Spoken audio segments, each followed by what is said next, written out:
네, 오늘 누가복음 26번째 말씀 함께 나누겠습니다. 답정너를 원하는 자에게라는 제목으로 함께 말씀 나누도록 하겠습니다. 혹시 답정너라는 단어를 아십니까? 물론 계속해서 어떻게 보면 오랜 시간 우리가 사회 속에서 처음에는 어떻게 보면 신조어로 시작해서 몇몇 특정한 그룹의 사람들만 쓰는 용어이기도 했다가 어떻게 보면 지금은 사회 전반적인 흐름이나 현상을 설명하는 용어로 우리가 어느새 이 사회에 자리 잡은 단어가 아닌가 싶습니다. 요즘은 보니까 이 정치인들도 이 답정너라는 표현을 자주 쓰더라고요. 이 단어를 모르시는 분들을 위해 간단하게 설명드리자면 답은 정해져 있고 너는 답만 하면 돼라는 그런 의미의 단어입니다. 이제 흔히 이제 그런 우리가 우스갯소리들 있지 않습니까? 한 커플이 이제 대화를 합니다. 배가 고파. 뭘 먹어야 되지? 이제 남자친구가 여자친구에게 물어봅니다. 그래, 그러면 이건 어떨까? 그건 너무 느끼할 것 같아. 우리 뭘 먹을까? 난 아무거나 좋아. 나 아무거나 다 괜찮아. 그럼 이거 먹을까? 아니야, 그건 느끼해서 싫어. 저거 먹을까? 그건 좀 짜지 않을까? 이거 먹을까? 그건 좀 살찔 것 같아. 그럼 어쩌자는 거야? 이런 이제 우스갯소리들을 한 번씩은 들어보셨을 겁니다. 자, 난 아무거나 괜찮아. 골라봐라고 하지만 그것을 말한 사람은 이미 자기는 뭘 먹고 싶은지 이렇게 자기 생각 속에는 이미 정해져 있다. 그러니까 뭐지? 너는 내가 원하는 답을 빨리 내놔. 약간 이제 이런 의미로 우리가 이제 그런 대화들을 받아들이기도 합니다. 많은 경우에 관계 속이나 그리고 여러 가지 세상의 문제들을 여러 가지 이제 관계들이나 문제들을 갈등들을 해결하는 과정 속에서 이런 답정너와 같은 방식이 굉장히 많이 숨어 있음을 우리는 발견하게 됩니다. 이미 내가 하고 싶은 것이 있습니다. 내가 결론 지은 것이 있습니다. 내가 바라보고 판단하고 선택하는 그런 세계관과 관점들과 기준이 다 있습니다. 그런데 그걸 숨겨놓고 그걸 감춰놓고는 야, 너는 어때? 네 생각은 어때? 우리가 어떻게 했으면 좋을까라는 말을 하는 것이죠. 어떻게 보면 문제가 갈등이 해결되지 않는 해결되기가 너무나도 힘든 이유 중에 하나가 바로 이런 답정너 같은 태도를 우리 모두가 각자가 다 조금씩은 가지고 있지 않기 때문이 아닐까 하는 생각이 듭니다.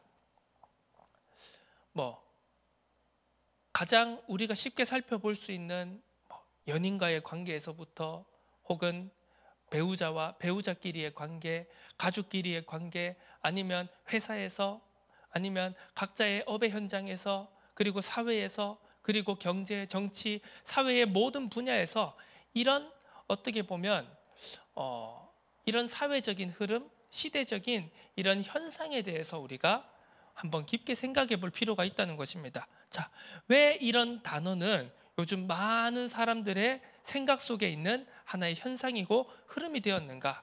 그리고 왜 사람들은 내가 결정하고 내가 이미 결론 지어놓고 내가 이미 다 답을 끝내놓은 그 상황에서 서로가 내게 원하는 답을 말해주기를 원하는 것일까?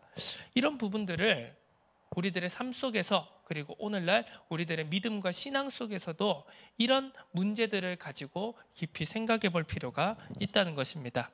자, 오늘 본문을 한번 살펴보도록 하겠습니다. 예수님께서 한창 이제 제자들을 가르치고 계시는데요. 갑자기 한 사람이 이제 그 가르침 사이에 끼어들게 됩니다. 한 사람이 이르되 13절에 선생님 내 형을 명하여 유산을 나와 나누게 하소서. 뭐 어느 시대나 어느 나라나 어느 사회에나 흔하게 있는 그런 재산 다툼일 것입니다. 특히 그 당시에 지난주에도 우리가 앞서서도 계속 살펴보았지만 이 가부장권이 굉장히 강한 그 시대 사회 속에서는 어떻게 보면 장자인 형이 이 유산을 상속하는 과정에서 거의 이제 많은 굉장히 큰 부분에서의 그런 권리들을 행사를 할 수 있었기 때문에 이 동생은 이제 그런 것에 반발해서 나도 내 몫을 좀 챙기고 싶다. 나도 좀 내 재산, 내 것을, 내 소유를 좀 가지고 싶다라는 그런 욕망이 있지 않았겠습니까? 왜 하필 예수님께 이런 것을 요구했을까, 요청했을까라고 했을 때는 그 당시에는 그 사회에서 이스라엘 사회에서 존경받는 그런 랍비들에게 이런 유산 상속에 대해서 재산권 분배에 대해서 조정을 요청하는 것은 매우 흔한 일이었다는 것을 우리가 알 수 있습니다. 그래서 이 사람 또한 랍비 중에 하나라고 생각하는 굉장히 존경받을 만한 선생님이라고 생각된 예수님에게 이것을 요청한 것이었겠죠. 그 무리들 중에 있으면서요. 자, 그런데 여기에 대한 예수님의 대답이 어떠했습니까? 14절에 이 사람아 누가 나를 너희의 재판장이나 물건 나누는 자로 세웠느냐? 그러면서 오늘 또 본문의 가르침을 시작하시는 것을 우리가 볼 수 있습니다. 자, 우리가 14절을 가만히 읽어볼 때요, 어떤 느낌이 드십니까? 오늘 이 14절 한번 그냥 여러분 마음속으로 한번 되뇌어 보시기를 바랍니다. 어떤 느낌이 드십니까? 지금 예수님의 반응, 그 사람이 예수님께 요청한 내용에 대해서 예수님의 심정이 어떤 것 같으십니까?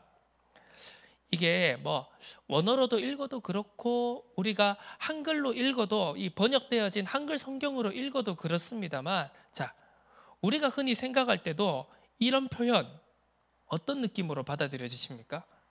이 사람아, 이 사람아.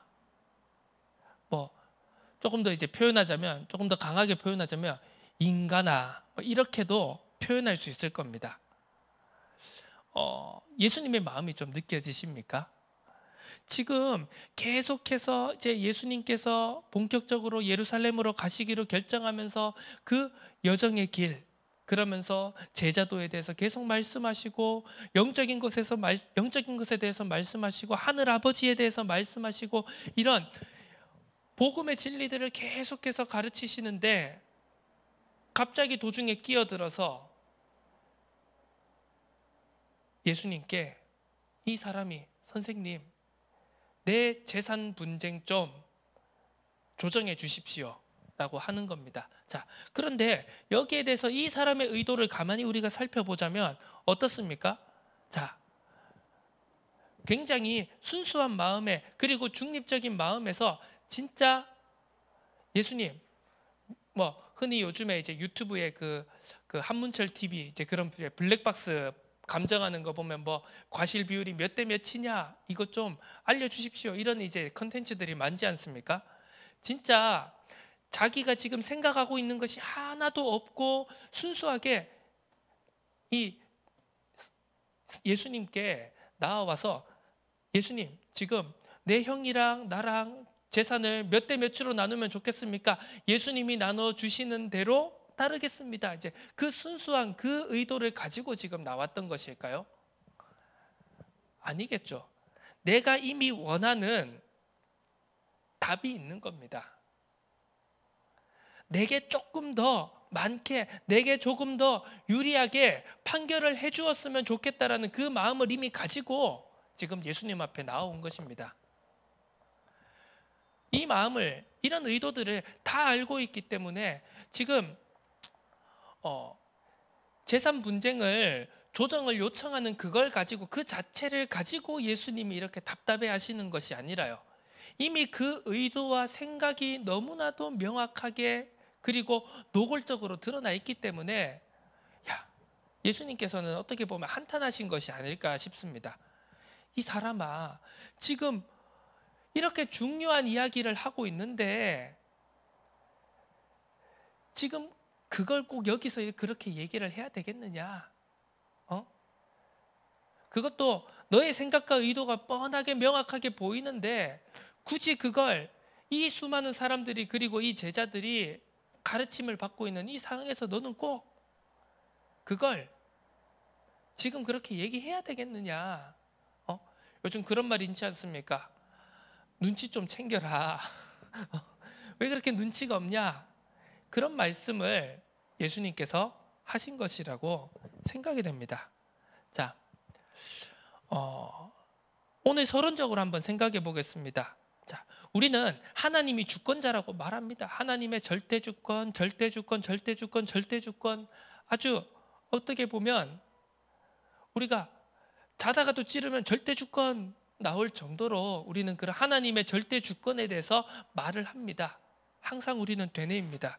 그렇게 하나님이 절대주권자라고 말하는데, 그런데 우리 각자를 한번 스스로를 한번 되돌아본다면 내 인생의 계획을 내가 다 세워놓고 그 계획에 하나님의 주권이 있는가에 대해서 우리는 한번 진지하게 그리고 솔직하게 생각해 보아야 한다는 사실입니다. 이 사람은 이미 자기의 답을 가지고 있었습니다. 자, 예를 들어 만약에 예수님께서 그러면 그래도 형이 장자니까 너희 집안에 이제 어른이 될 사람이니까, 수장이 될 사람이니까 형이 95를 가지고 너는 5만 가져도 원래 못 받을 거였는데 5라도 챙기면 좋지 않느냐? 그렇게 했으면 과연 그 사람은 만족했을까요? 자, 비율의 문제라기보다는요, 그러지 않았겠습니까? 선생님, 조금 더 불러보시지요. 조금 더 불러주시죠. 그건 좀 아니지 않습니까? 10%, 11%, 12%, 20%, 30%?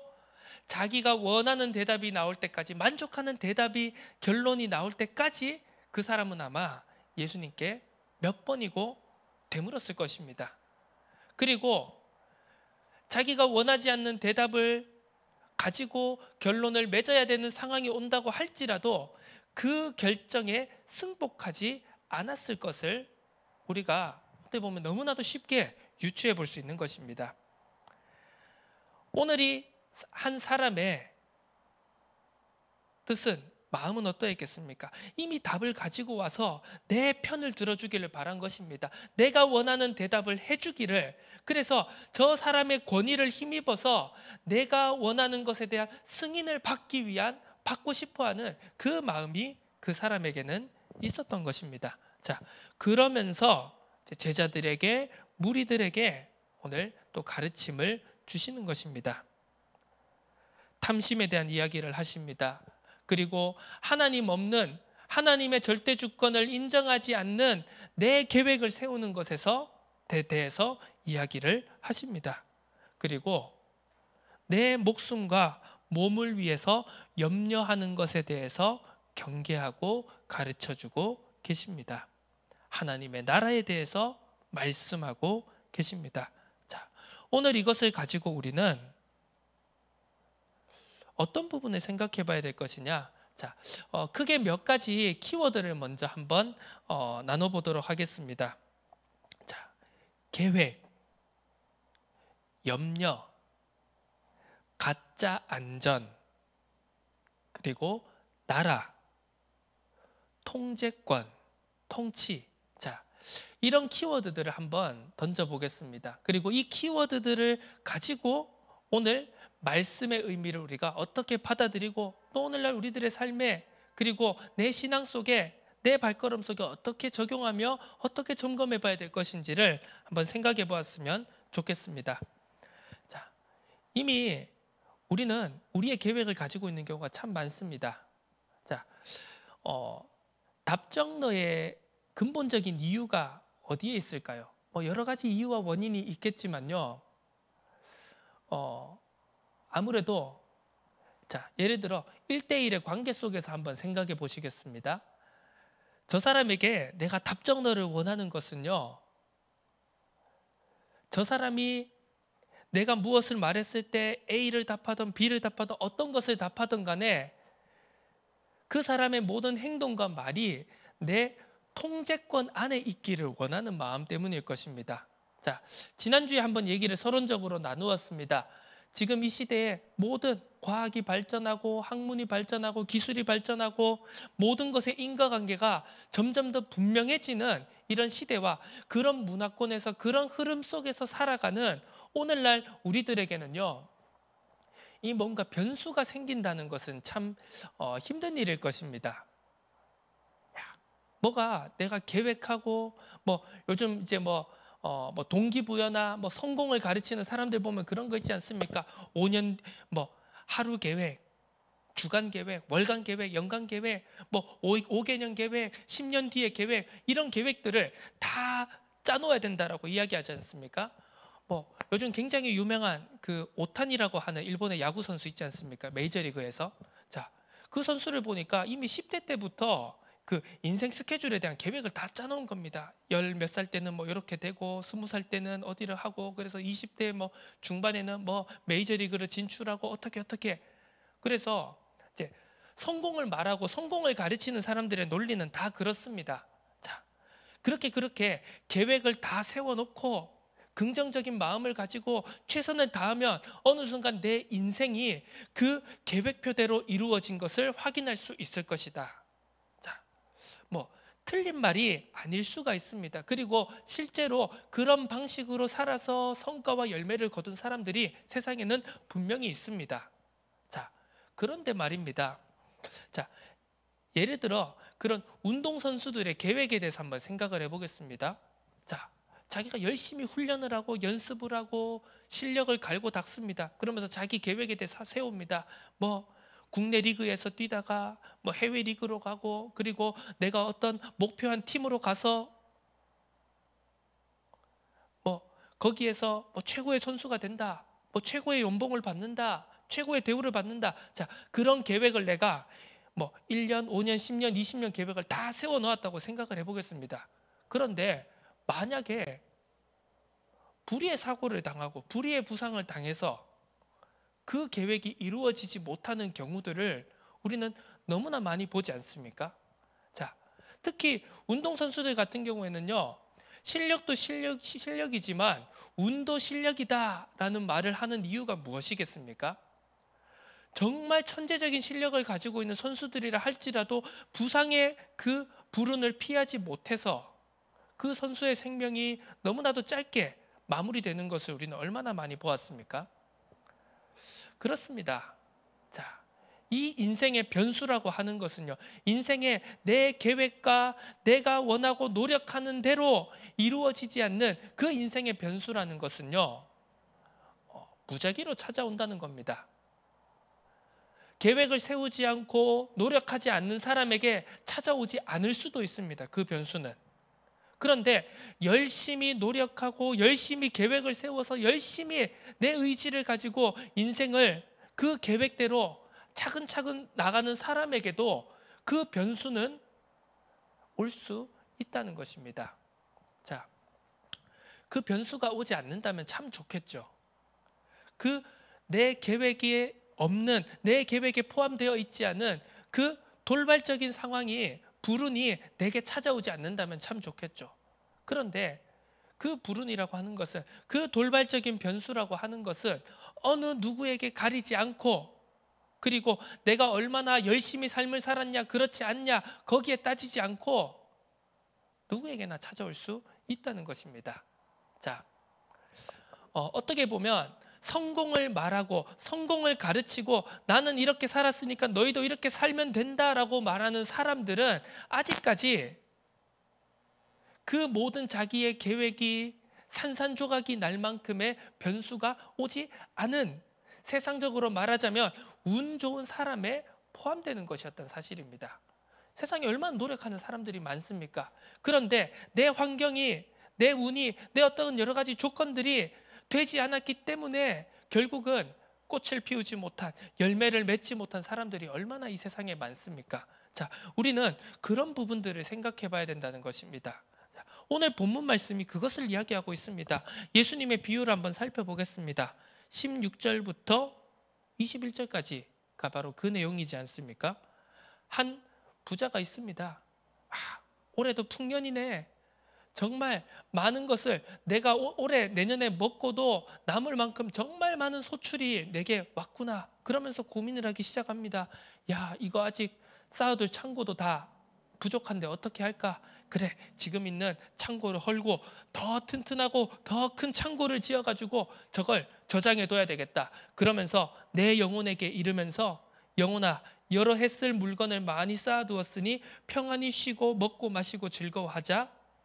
그렇게 스스로에게 되뇌면서 즐거워하는 한 사람이 있습니다.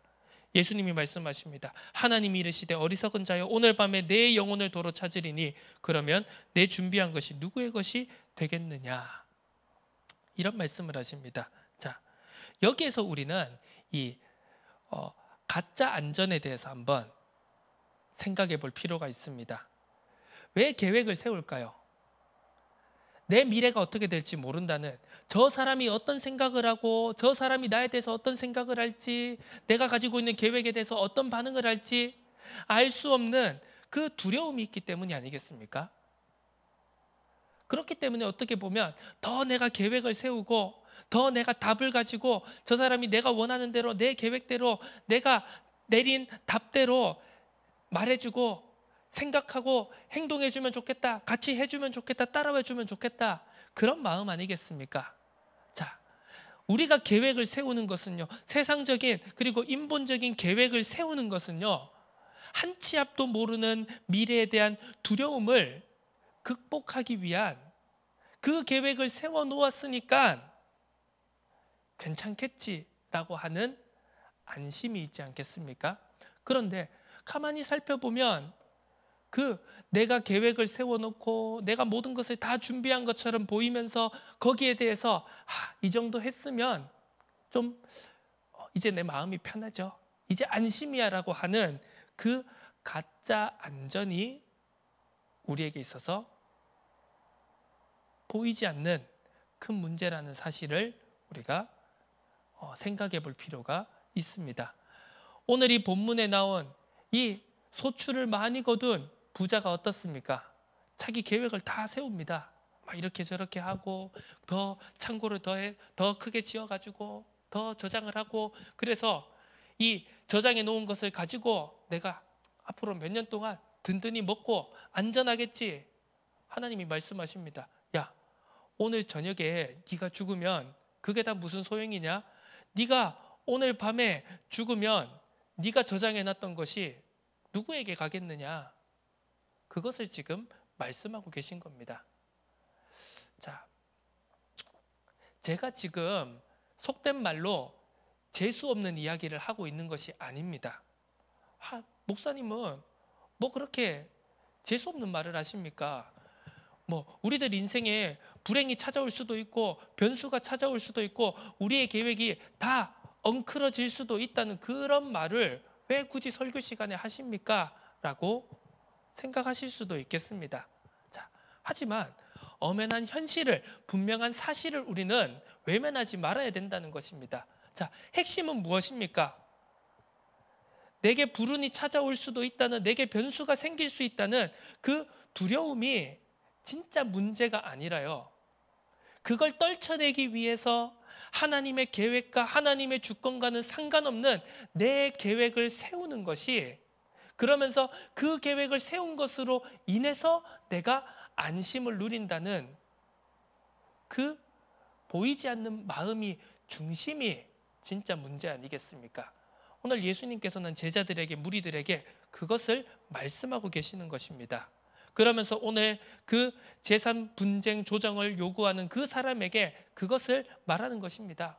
뭐 네가 몇 프로를 받던, 네가 원하는 대로 재산을 분할받아서 그걸 가지고 네 인생의 계획을 세우던, 그걸 가지고 네가 안심을 누리던, 너의 두려움이 해소가 되던, 그것이 무슨 상관이냐? 하나님의 주권과 하나님의 계획, 하나님의 통치 안에서 그것이 그렇게 중요한 것이냐? 그것을 말하고 계시는 것입니다. 그러면서 예수님께서는 계속 말씀하십니다. 염려하지 말아라. 하나님께서 너희들의 육신적인 필요, 육신적인 소요는 너희들에게 얼만큼, 그리고 어디까지, 어느 범위까지 있어야 될 것을 하나님이 다 아신다. 우리가 앞서서 주님 가르쳐 주신 기도 속에서 그런 내용이 있지 않습니까? 우리에게 일용할 양식을 주십시오 라고 구해라 라는 기도가 있지 않습니까? 자, 그 일용할 양식이라는 것은 하루 벌어서 하루 먹고 살 만한 그런 분량에 대해서도 이야기할 수도 있는 것이겠지만, 하나님께서 각자에게 주신 분량이라는 것이 있습니다. 자, 4인 가족을 두고 있는 사람에게는 그 4인 가족을 부양할 수 있는 정도의, 어떻게 보면 여력이 일용할 양식일 것입니다. 자, 만약에 한 나라를 책임지고 이끌어가야 될 지도자라고 한다면 그 지도자에게 맞는 일용할 양식이, 일용할 분량이 분명히 있을 것입니다. 자, 하나님께서는 우리 각자에게, 하나님이 우리에게 주신 사명과 그리고 각자의 현장과 각자의 영역과 그리고 각자의 분량과 각자의 은사에 따라서 우리에게 필요한 육신적인 소요가 어느 정도인지를 하나님께서는 이미 다 알고 다 계획해 놓고 다 알맞게 부어주셨다라는 사실입니다. 거기에 대해서 우리가 얼마나 더 1%를 더 얻고 더 저장을 하고 더 저축을 하고, 그래서 우리가 하나님의 계획과 하나님의 주권을 뛰어넘는 우리의 계획을 가지고 염려하고 근심하지 말아라. 오늘 예수님께서는 그것을 말씀하고 계시는 것입니다. 그러면서 말씀하십니다. 다만 너희는 그의 나라를 구하라. 그리하면 이런 것들을 너희에게 더하시리라. 자, 우리는 하나님의 나라에 대해서 이야기를 합니다. 그의 통치에 대해서 이야기를 합니다. 자, 통치란 무엇입니까? 통제권을 말하는 것이지 않겠습니까? 하나님께서 우리에 대한, 인생에 대한, 세상 만사에 대한 모든 통제권을 가지고 계신다는 것입니다. 그 통제권 안에는 우리 각자가 어느 것이 필요한지, 어느 상황에서 무엇을 부어줘야 될지, 무엇을 제공해 줘야 될지, 그 모든 것 또한 하나님의 통제 안에, 통치 안에 들어있다는 것을 의미하는 것입니다. 자, 지난주 말씀을 우리가 한번 생각해 보겠습니다. 하나님께서는 우리의 머리털까지 다 세신 바 되었다라고 분명히 말씀하십니다. 너희는 많은 참새보다 더 귀하다라고 분명하게 말씀하고 계십니다. 우리는 그렇게 생각할 수 있습니다. 나 아니면 나를 누가 챙기지? 나 아니면 누가 나를 위해주지? 요즘 세상에는 어떻게 보면 더 그럴 것입니다. 믿는 우리의 공동체 밖을 넘어서서 이 세상에 있는 수많은 사람들이 지금 그런 생각을 하고 있지 않겠습니까? 야, 나를 챙길 건 나밖에 없어. 야, 내가 내 인생의 계획을 세워가지고 내가 내 인생을 경영해 나가야지. 누가 이런 걸 중요한 걸 남한테 맡기냐. 이렇게 생각할 것입니다. 그래서 어떻게 보면 더욱더 내 생각, 내 계획, 내 틀을 집착하고 놓지 않는 것이겠죠. 자, 믿음의 삶을 살아가는 우리도 그런 세상 속에서, 그런 흐름 속에서, 그런 분위기와 문화 속에서 살아가다 보면 자연스럽게 우리의 생각이, 그리고 우리의 판단들이, 우리의 결정들이 하나하나씩 그런 세상의 흐름에 잠식될 수밖에 없습니다. 그렇지 않겠습니까? 아무리 우리가 신앙을 가지고 말씀이 그래, 정답이 그래 그러면서 살아가지만 내 옆에 있는 믿지 않는 사람들이 내 계획 가지고 열심히 뭔가 하나하나 차근차근 이루어가는 것처럼 보이는 그 상황을 본다면 우리도 조급해지지 않겠습니까? 우리도 초조해지고 염려가 들지 않겠습니까? 그런데 오늘 주님께서는 우리에게 분명히 말씀하고 계십니다. 야, 너희 각자 너희를 다 셈바되고 너희를 다 헤아리고 있고 너희 각자를 내가 기억하고 있어. 너의 이름을 내가 알아. 그리고 너희 각자에게 필요한 것이 무엇인지 나는 다 알고 있어. 그리고 더 중요한 것은 무엇입니까? 하나님의 나라와 그 의를 이루는 그 하나님의 나라의 구원 역사의 그 계획이 이루어져가는 그 틀 안에서 너에게 필요한 것이 무엇인지 다 알아 라고 주님께서는 말씀하신 것입니다. 자, 말씀을 정리하도록 하겠습니다. 나의 계획, 우리의 생각, 우리의 답 속에는 하나님의 뜻이, 하나님의 소원이 담겨 있습니까? 아니, 하나님의 계획과 하나님의 소원, 하나님의 나라 안에서의 그 계획에 우리가 담겨 있습니까? 우리의 모든 것을 헤아리시고 우리의 머리털까지 다 일일이 세신 바 되시는 그 여호와 하나님의 주권이 내 개인에게, 내 인생 속에, 내 발걸음에, 내 오늘 하루하루에 미치고 있다는 사실을 우리가 인정하고 자복하고 계십니까? 그 부분을 이번 한 주간 말씀을 묵상하며 또 기도의 무릎을 꿇는 가운데 그 질문을 우리가 주님 앞에 고하는 그런 한 주간이 되어졌으면 좋겠습니다. 내 개인과 그리고 우리와 그리고 이 교회와 믿음의 공동체와 그리고 세상에 대한 통치가 분명하게 지금도 역사하고 있음을 인정하고 고백하며 그 주권을 믿고 나아가는 모든 염려와 근심을 떨쳐버리고 하나님의 나라를 위하여서 다름박질할 수 있는 제자의 길이 되어질 줄을 믿습니다. 하나님 아버지 감사드립니다. 우리는 두렵습니다. 우리는 염려가 됩니다. 걱정이 됩니다.